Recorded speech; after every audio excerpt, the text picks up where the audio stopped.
palabra para reflexionar y continuamos hablando de la sabiduría que Dios le da a cada uno de nuestros padres. Hoy, como cada martes, el pastor Israel Brito nos amplía este interesante tema. Buenos días, ¿cómo se siente? Buenos días, estamos bien. Qué Gusto bueno. de verlos. Igual. Ustedes también.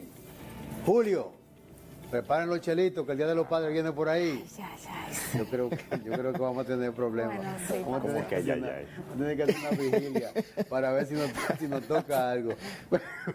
Pero nada, hemos estado tratando el tema de cómo es que Dios, a quien le decimos padre, cómo es que es padre. Sí. Y qué modelo, qué ejemplo nos da a nosotros los padres humanos, físicos, que tenemos familias por delante. Yo quiero hablar hoy de que Dios está presente modelando. Me explico. En una ocasión a Jesucristo lo cuestionaron, que si era verdad que él era el Hijo de Dios, que si era verdad que él, lo que él estaba diciendo, que cuidado si era un truco, le fueron arriba. Y Jesucristo dice, pero es que yo todo lo que hago, lo hago porque se lo vi hacer al Padre. O sea, todo lo que yo hago es porque lo vi y lo aprendí del Padre, tratando de validar quién era y lo que estaba haciendo. Y eso me lleva al tema de modelar. Los seres humanos aprendemos utilizando los sentidos. En el tema de aprendizaje, los sentidos que son más usados son los oídos y la vista. Uno puede aprender tocando, oliendo, pero en el inicio de la vida, lo que tú oyes y lo que tú ves va forjando eso que tú vas aprendiendo. Nosotros los padres sabemos que los niños, cuando pequeños, vienen con unas antenitas, que ellos siempre tienen una parábola encendida, y ellos ven y ellos oyen. Pero lo que se aprende viendo se retiene más que lo que simplemente se escucha. Los que preparan sistemas de educación dicen que si tú oyes, ves y hasta escribes, eso tiene una permanencia en el disco duro de tu vida muy impresionante. Entonces, ¿qué es modelar? Es mostrar. Hay un dicho, no haga lo que yo hago, sino haga lo que yo te digo. Eso es una discrepancia cuando un padre le dice a un hijo, no hagas esto, eso es lo que yo te digo, aprende de lo que te estoy diciendo. Pero cuando sale por ahí, él va y hace eso. Y hay una distorsión, una turbulencia en el proceso de aprendizaje del niño pequeño y hasta del joven, porque le están diciendo una cosa que lo ve hacer a quien se lo está diciendo. Claro. Modelar es una de las cosas que fija comportamiento en los hijos, los padres. Así como Dios modela, y Jesucristo dijo que lo que él estaba diciendo lo aprendió de su padre, los padres modelamos para los hijos.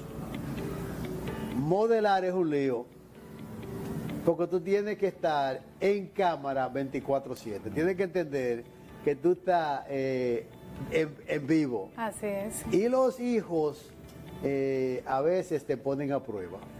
Te hacen preguntas, te presentan encrucijadas. Y tú tienes que poder entender que tiene que haber no una perfección. El modelar no significa perfección, sino coherencia. Coherencia. Y muchas veces los padres cometemos errores y por bravucones no queremos admitir que cometimos errores porque eso nos va a quitar autoridad. No hay nada que le dé más autoridad a un padre que la capacidad de volver sobre sus pasos y compartir con sus hijos que ya tienen capacidad de entendimiento. Mira, esto que yo hice no me quedó bien, lo hice mal. Yo quiero tu perdón o tu excusa o tu entendimiento. Lo vamos a hacer diferente. Está oyendo y está viendo. Entonces la pregunta de hoy es, ¿y tú como padres, cómo modelas a tus hijos? Importante pregunta eso. Me han oído decir que el regalo mayor que tiene un ser humano es la capacidad de dar tiempo. Modelar implica presencia. Si tú no estás, el hijo se va a crear una imagen, la va a crear de quién tú eres, de lo que tú haces, y podría ser bonita, tú podrías ser el Superman de tu ausencia, hasta que un día el joven o la joven te ve de frente y se da cuenta que tú no eres Superman, que tú, lo que él pensó, como tú no estuviste presente y no pudiste mostrar, era un ficticio. Hay una historia que yo quiero utilizar para ayudar, porque tú dices, bueno, pero muchas veces es porque no tengo tiempo. Mira, aun cuando tú tienes que criar hijos que no son tuyos, los famosos hijos de crianza, tú puedes modelar. Hay un libro en la Biblia que se llama Esther. Esther representa la historia de una joven judía que vivía con una migración de judíos que se fue a Persia. Persia era la potencia de aquel entonces en los tiempos bíblicos y estaba dirigida por un rey Asuero. Y los medos y los persas tenían unas leyes muy fuertes, que ni el rey podía violarla ya establecida.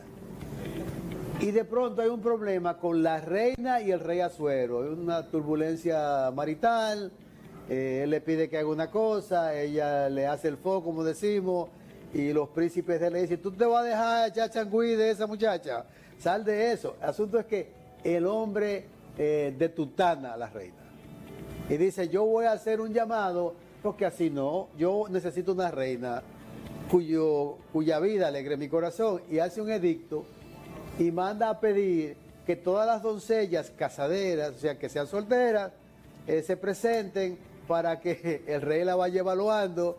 Hay hasta una película que se llama Una noche con el rey. Y esta joven de nombre Hadasa o Esther era huérfana. Sí. Esther era huérfana porque sus padres habían muerto, pero tenía un tío pegado, era realmente hermano, sus padres habían muerto y un primo de sus padres la tomó como para criarla, le dio formación. Cuando Esther tenía algún problema, iba donde ese primo, que los primos que tenemos, la gente que tenemos primos que son más viejos, le decimos tío, tenía ese tipo de tío. Y Esther aparentemente era hermosa, pero Esther se crió en un hogar hebreo, en un lugar pobre. Ella era hermosa y quizás hasta de un corazón hermoso, pero no podía competir con las doncellas reales, de la realeza de aquella sociedad. Pero su tío le dijo, espérate, yo te voy a enseñar cómo es que se hace. Si tú te llevas de mí, yo te garantizo que con la belleza interna que necesitamos desarrollar, tú vas a ser, si no la preferida, una de las preferidas del rey. Y está en la Biblia porque ella logró ser la reina de los medas y los persas cuando era judía.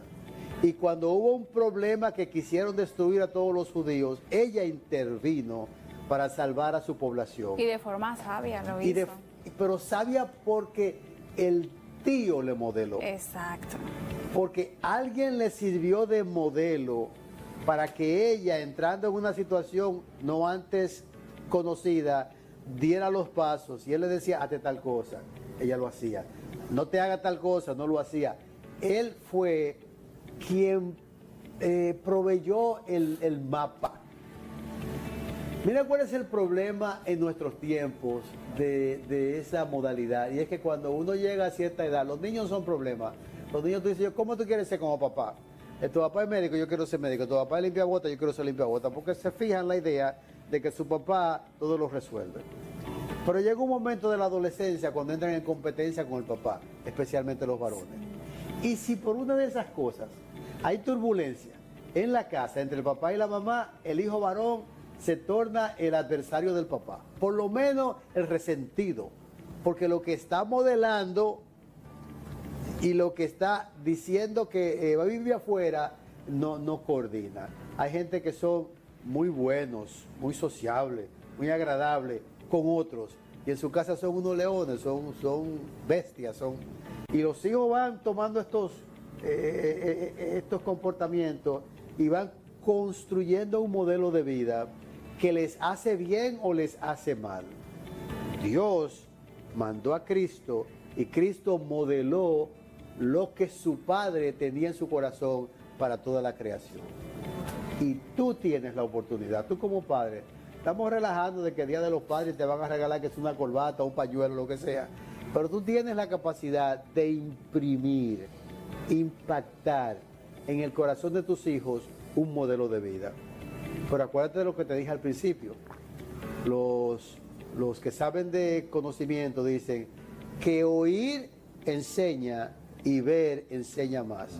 Y si hay coherencia entre lo que oyes y lo que ves, eso queda impregnado, queda tácito ahí adentro, y eso va a ser lo que los muchachos van a hacer aún después que tú no estés sobre la faz de la tierra.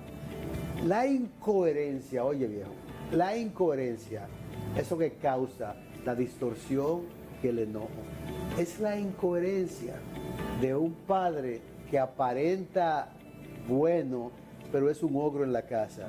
Un padre que aparenta una persona muy formal y es muy informal en la casa. Una persona muy noble y muy abusadora en la casa. No te estoy diciendo que es así en tu casa, sino que es así en la sociedad de una manera impresionante. Y el modelar es lo que forja. Anoche estaba hablando con Javier, hubo una competencia de cuadrangulares en las grandes ligas. Y independientemente de todos los palos que se dieron, tú veías los hijos de los que fueron mis héroes en el béisbol. El hijo de Vladimir, el hijo de qué sé yo quién. Estaban todos esos muchachos ahí que van a jugar hoy en el Juego de Estrellas. Y los comentaristas norteamericanos tienen una ficción con eso, porque si se para a batear Vladimir, lo comparan con el viejo. No, porque tiene tal cosa como su papá, sí, o tal cosa. Y si se para fulano, y tú ves cuando hay ese caso de que cualquier cosa de la vida, un doctor, el papá también lo era, comparan su desenvolvimiento con el padre. Porque hay la impresión de que en algún momento se modeló eso. En mi campo decían, fulanito, no, pero el papá de ese roba pollo, es un ladroncito de pollo y huevo, así es el hijo. También lo malo se le atribuye al modelaje. Tú dices, pero es que yo no soy una persona de muchos recursos económicos, yo no vivo en los barrios. No. Modelar tiene que ver con valores, con sentido, con el sentido de decencia, con el sentido de equidad, de gratitud, que tú puedes modelar. ¿Cómo van tus hijos a saber el valor de trabajar si tú no trabajas? ¿Cómo van tus hijos a entender el valor de la honestidad si tú eres deshonesto? De la responsabilidad. De la responsabilidad. ¿Cómo van a saber el trato que han de darle a su madre o a su esposa si tú eres un abusador con ambas? El padre modela con sus hechos, con lo que muestra y con lo que dice. Y lo que se aspira es coherencia. Que tú digas lo que eres y seas lo que dices. Porque así va a haber en ellos un sentido de estabilidad emocional. Y van a decir, bueno, mi papá no fue un hombre extraordinariamente poderoso, pero mi papá estuvo ahí presente. Cada vez que había un problemita, mi papá metía la mano. Cada vez que yo tenía un problemita en la escuela, mi papá me daba un consejo. Y hoy hay hombres que recuerdan a esos viejos que no fueron de los nombres sonoros de la República Dominicana, pero que en su casa sembraron un modelo de cómo ser hombre, cómo ser padre, cómo ser gente de bien. Yo apuesto a eso para ti y aspiro que Dios te ayude para que seas hijos naturales, hijos de crianza o hijos espirituales aún. Tú puedas ser coherente enseñándole, mostrándole tu ejemplo. Claro. Yo quiero orar porque no es fácil. Lo que Dios dice no es fácil, pero sí es posible. Padre, gracias por nuestros padres, porque en este mes hemos recordado muchas anécdotas, muchas memorias que no se van, nunca se van, de aquellos que fueron nuestros padres. Gracias por los padres que están vivos en la casa con sus hijos, con la gente que les ama. Bendícelos, Señor, ayúdalos. Mira que nuestra sociedad les toca, junto con sus cónyuges, salir a buscar el pan de cada día y proveer para sus hijos una vida que sea honorable. Bendícelos, ayúdalos y permíteles caminar en coherencia para que lo que digan y lo que hacen se parezcan. En el nombre de Jesús. Amén. Amén, pastor. Amén. Bendiciones para Igual usted. para usted.